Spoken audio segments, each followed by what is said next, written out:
views and opinions expressed in this program are those of the participants and do not necessarily reflect the views of BronxNet or the program underwriters.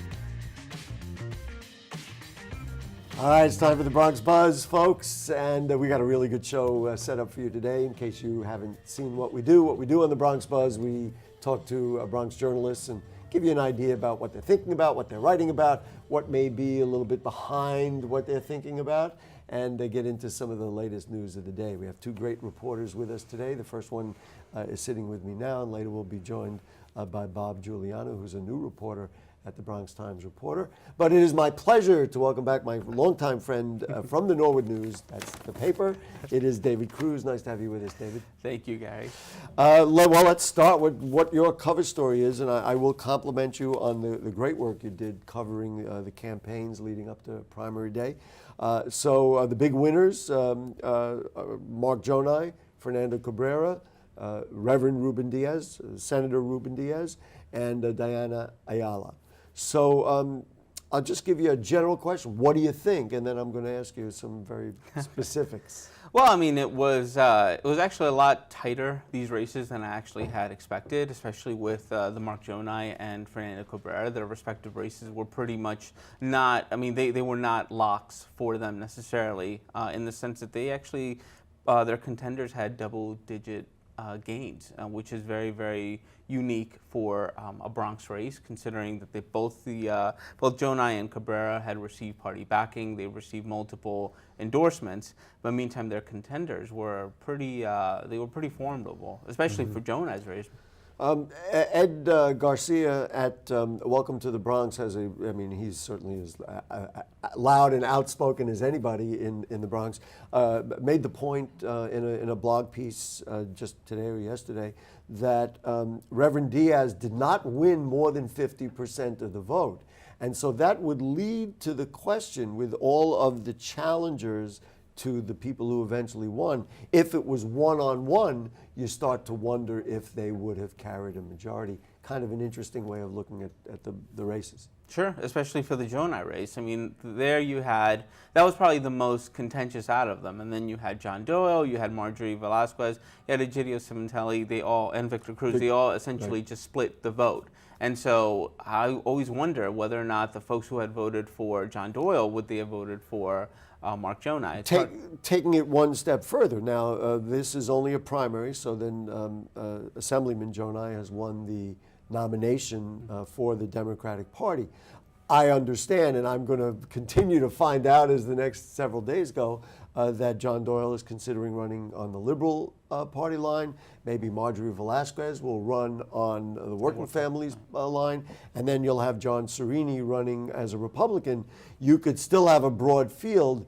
I wonder who that broad field gives an advantage to. Maybe it gives an advantage to the Republican. Right, exactly, only because no one will be voting. And in other words, you'd split that. Correct. Those loyalists who are loyal to John Doyle and Marjorie Velasquez will still vote for them, presumably in the general election, and then that splits that whole Democratic vote, which is a large vote. Right. And in that part of the Bronx, there are a number of registered Republicans, and it gives them a shot. The way I see it is Jonai kind of needs every vote he can get for this upcoming general election, simply because the race was really, really close between him and Marjorie Velasquez. And look, he spent a lot of money. I think he actually spent the most, more than $700,000, the most. He's the most any city council candidate has ever spent. So clearly, money doesn't necessarily buy elections. And so in his case, I think he really needs to get out there and really start hitting the pavement. Fundraise as well. And in the race a little closer to your catchment area of the Norwood News, Fernando Cabrera, by the numbers, soundly defeated Randy Abreu, who finished second. And then we were just talking before, he becomes the senior member of the Bronx delegation in the city Correct. council, presuming that there's no Republican challenger and he wins in the general election. Correct. His leadership position essentially gives him, I mean, at the end of the day, it gives him the power to decide how much money a certain group, institution, nonprofit may actually very well receive. And I think with Cabrera, I think even in the debates that you moderated, he essentially saying that the best lawmakers are those who could bring in funding for a given, given neighborhood, a given borough. And I think in his case, he really just can't wait to sort of rise to that position. Here's the question that I think is the fundamental question about the result of this election. And I'll use Bronx Talk this week. I had Assemblyman Michael Blake, who's the vice chair of the Democratic National Committee, very pointed remarks about Donald Trump, called him a racist, a misogynist, and ripped his policies on health care, on the climate change, and on immigration. And that he's clearly speaking for the National Democratic Party because he is now an official in the National Democratic Party. Reverend Diaz brought Ted Cruz to the Bronx and has outwardly supported Donald Trump. Fernando Cabrera, there's no question that he is, I don't know how to say it, he's not been in favor certainly of gay marriage. He has made some very pointed remarks about homosexuality. He's also made some pointed remarks very recently about saying that rich people have it tougher than poor people, which can't possibly sit well with many of the core constituents in the Bronx. And Mark Jonai, who's a developer, who some people had said he, is really middle of the road. So here's the question, having laid out that framework. That's what the National Democratic Party thinks, and these are three high-profile candidates who won elections in the Bronx. Why do those three get supported by the Bronx County organization? One would think that the Bronx County organization would want to support people who reflect the national ticket, and yet they supported, in this case, three candidates in highly contentious races where the candidates do not really fall in sync in general with the national party. I think the answer to that question is they're not looking at them as social conservatives. They're essentially looking at them as Democrats who've delivered. And they are, especially with Cabrera, he is the longest among the, actually, I think, Diaz, he's actually the longest serving legislator among the three. Yes, and although in the council he would be the longest serving. Right, and so they do have records that go beyond their social conservative values. And also they do vote on pretty much a lot of democratic causes. And I would also, I would argue that, Fernando Cabrera is among the most democratic of them all. And he... What do you mean by that? Meaning that he essentially wants to, as most Democrats look to do, they love to fund everything. They think that funding is the solution to, every problem. Well, he certainly has funded youth programs and anti-crime programs and things like that. And so, I don't think they're looking at them on, in terms of like their personal beliefs. I actually do think that they're just looking at them on the fact that they're they're moderate Democrats. I will just drop it after I make the statement that many of the people I spoke to say that it's really a matter of just supporting incumbents, and somebody said to me the other day, just in passing, it's an incumbent regeneration program they're running, which is one way to look at it. I do want to mention that with the Jonai race is pretty relevant to Norwood itself because Jonai represents Norwood. And so if he were to go and win the council race, he will have, the 80th Assembly District will have a vacant seat. And so Norwood would essentially have no representation. We've heard the rumors that Louis Sepulveda is interested, I don't think it's a rumor, that he does want to run for Senator Diaz's seat. But that would mean that not only would there be an open seat in the 80th, there would be an open seat, I forget what the number is, the 85th, is that what Sepulveda, I forget what the number is, in Louis Sepulveda's district as well. Any rumors? Do you hear anything? We don't know. Too early to tell at this point. Well, we'll be on top of it, and I know you will, and I will too. Certainly on Bronx Talk, we'll do all the debates we can. Listen, I want to get into some other stuff that's in the paper. I'm really encouraged as a supporter of Bronx media by the partnership that the Norwood News, WFUV, and BronxNet, this TV station has put together. This is really a fascinating story. It's called The Bronx Develops. Talk to me about the Metro North Station and why the headline says it's a city within a city. Well, Julia Riss, she's the reporter who put the story together, and she focused on Parkchester, which is a neighborhood that's supposed to be receiving a Metro North station by 2022. And everyone who knows the history of Parkchester knows that it was intended to be a neighborhood where you had housing, you had office space, you had shopping areas, you had even like a movie theater, so there was no reason to really leave the neighborhood. That's why folks consider it a city within a city. Similar concept as Co-op City was developed. Correct, under. exactly. Correct. And so the Borough President Ruben Diaz Jr., he's really looking forward to seeing a Metro North station there simply because it can help further develop the neighborhood by bringing in more office buildings, bringing in more affordable housing. That's something that he's been pushing for, and also just sort of elevating the neighborhood. Not only that, he actually thinks about upzoning the neighborhood, essentially allowing for bigger, higher buildings to go up within the neighborhood of Parkchester. And so, between that, Morse Park, and Hunts Point, I think there's definitely a lot of movement there. Every time we talk about development, there's talk about who benefits from that development.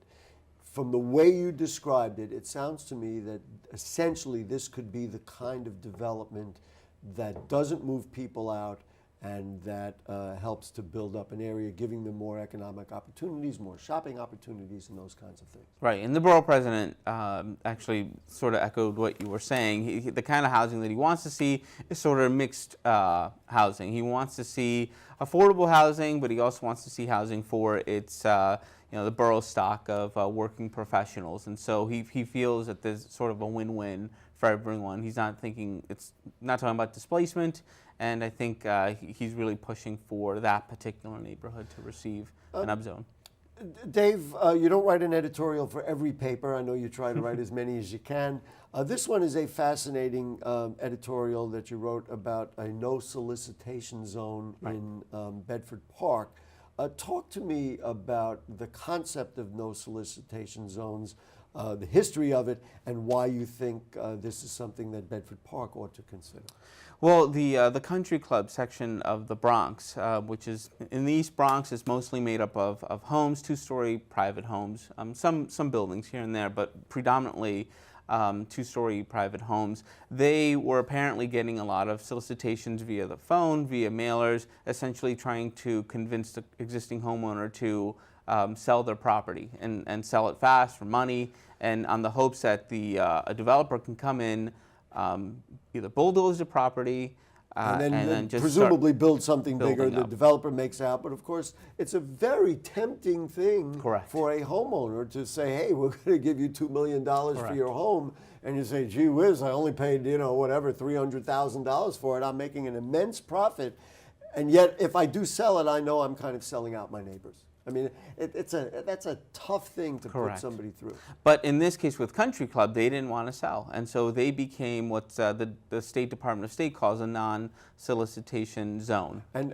we're almost out of time. Why do you think that Bedford Park in particular could benefit from this? Bedford Park is essentially made up of two-story private homes, not in the same number as Country Club, but the similarities kind of are the same. And so right now there's a lot of interest from speculators wanting to go and build within that neighborhood because it's safe. And so your contention here is that this would be a good way to preserve the neighborhood, Correct. preserve the character of the neighborhood. I wonder if at some point this will take hold in other neighborhoods as a way of protecting them from, in some cases, unwanted development. Well, there definitely needs to be some evidence of that.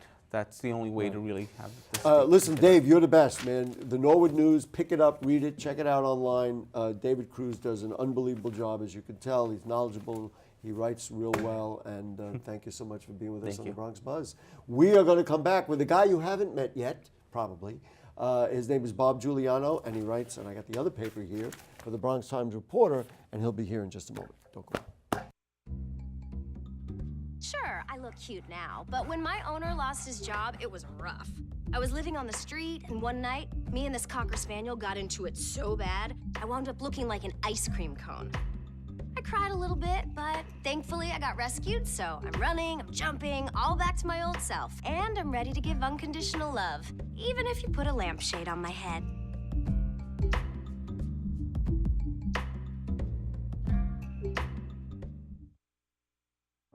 It's not always easy being a dad. Do you have panda asthma too? Does that run in the family? This is the home of the most priceless kung fu artifacts. But when you make an effort, Dad, we're not supposed to touch anything. Oh, sorry. Go long, son! it's always worth it. Whoa! Master! The smallest moments can have the biggest impact on a child's life. Take time to be a dad today. I am gonna get you. I'm gonna get you. Call 877-4DAD-411 or visit fatherhood.gov to learn more.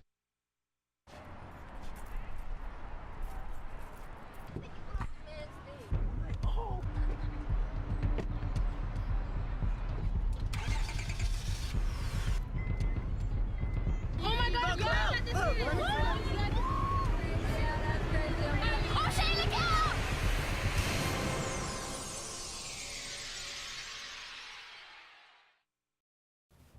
Hey, back with you on the Bronx Buzz, and we are thrilled because the Bronx Times reporter has a new reporter, and it is Bob Guiliano. My first time to meet Bob and have him on the Bronx Buzz. Nice to have you with us, sir. Hello, Gary. Thank you. So let's introduce you a little bit to the people of the Bronx, a little bit about your background, how you got into journalism, and how you found your way all the way here to the Bronx, New York, and the Bronx Times reporter. From the Bronx originally, but I was working for 9 years up in Norwood, Connecticut, and commuting to the hour in Norwood, Connecticut from 2009 to 2016 until Hearst Newspapers bought the paper and laid off all of us. And we went our own different ways. Oh, this is going on in media, as we all know too well. Hearst is buying up all the papers in Fairfield County and making one big giant chain. Wow. And just to rewind a little bit, so you grew up here in the Bronx? Mainly Queens, Floral Park, Queens, South Ozone Park. Right. And my dad and grandparents and a lot of relatives are from the Bronx. Giuliano family goes back a long ways. Long ways, all right. So his roots are deep, even though you just started seeing his byline in the Bronx Times reporter. Why be a reporter? What do you like about it? How did you ultimately get into it? Queensboro Community College, when I was looking to find out what I wanted to do with my life, I took a Strong's vocational interest test, and it showed my interest for law, social work, and journalism. So I got on a college newspaper, Communique, and my first assignment was going out and interviewing David Brenner, a comedian who was going to perform on the campus. And I submitted my story to the editors. They looked at it and said, "We don't have to touch a thing on this. You're good to go." I figured maybe I have talent in this business. Well, there you go. And that started it. What kinds of things do you most like to write about? I realize that we're all in the business of where they assign you. That's where you go. But what kinds of things do you like to write about? Well, for the Bronx Times reporter, I'm writing mainly what I'm assigned and I understand about what's that. going on in the But community. I'm asking you what you like about it. Well, in Athens, Texas, I worked there for about 5 years, and I was doing investigative reporting, as well as being the assistant managing editor. I was covering the police beat, and I had a good report to police chief at the time. And I found out about the drug dealing that was going on over there, and did a series of investigative reports, and worked with people in the community that I knew, the police chief, the sheriff, a wealthy oilman who was against drugs. So it sounds like you like working in that realm, and because you have a good rapport with the criminal justice community, that those kinds of things you feel comfortable doing. Yes. Most comfortable. And that's a big problem in the United States, the problem with illegal drugs. Right. They're tearing apart our kids in grades as low as 4th grade, 5th grade, dealing marijuana, giving out candy with LSD on it at bus stops.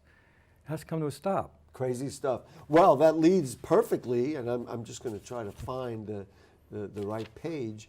But Page you 9. did this story, which was fascinating, about, and it's been an ongoing problem in the East Bronx, about Sale of alcohol to minors. right the sale of alcohol to minors. While I look for it, it's you page could 9. tell us what what page it is. I think it's page 9. Page 9. He thinks it's page 9, and he's correct. So here's the story. Businesses cited for illegal alcohol sales to minors, drugs, and weapons. I thought it was very interesting because it really, they kind of sent out some people to really find out And unfortunately, these things were sold to people underage. It's something called compliance checks, and police departments do this different places, different times. And this was put together by Forward South Bronx Coalition, and Cedric McClester is the man who contacted me about it. And they corroborated with the 41st Precinct in the Bronx and sent out youths from the Explorers program because they're interested in law enforcement. And if they're underage, they're the perfect people to go into these establishments and try to buy a bottle of whiskey or booze or beer. And if they're sold that, the clerks and the owners of the businesses are in a lot of trouble. It seems to, I have to tell you, I may be too naive, I don't know.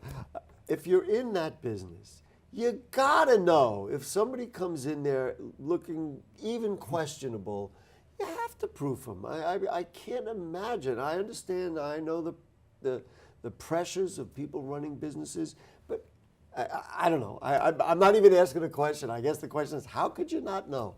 I know. Even I get proof sometimes because of my youthful appearance, but I don't know how you get kids to go away. I'm listen, just kidding. If you go, listen, we all know, if you go to the ballpark and go to Yankee Stadium, you can go to Citi Field and go to MetLife Stadium, when I go up there and I want to buy a beer, they proof you. And of course, I'm honored because I would love somebody to think that I'm not yet 21. Exactly. But that's what it just blows my mind. So let's see, the number was something like 10 out of 17, 9 out of 17? 9 out of 17 sold the alcohol beverages to underage kids, and they got cited for that. And the penalties vary. And I had a problem finding out what the penalties entailed because I had to deal with the Public Information Office of the New York City Police Department. Yes, you showed me a letter, which I've got it here somewhere. They referred me to the Freedom of Information Law, FOIL. Right. In other words, if you want the information of what we find them and what the penalties are, you have to do what many journalists have to do, is file a Freedom of Information request. Excuse me. Bless you. Thank you. In small towns, I'd go in and sit down with the police chief, ask him what I wanted to find out, tell me everything I needed to know. Here, you can't talk to anybody at the local precinct. They refer you to the one place in the city that talks for all the precincts in all the boroughs in New York, the New York Public Information Office. The New York Police Department Public Information Office.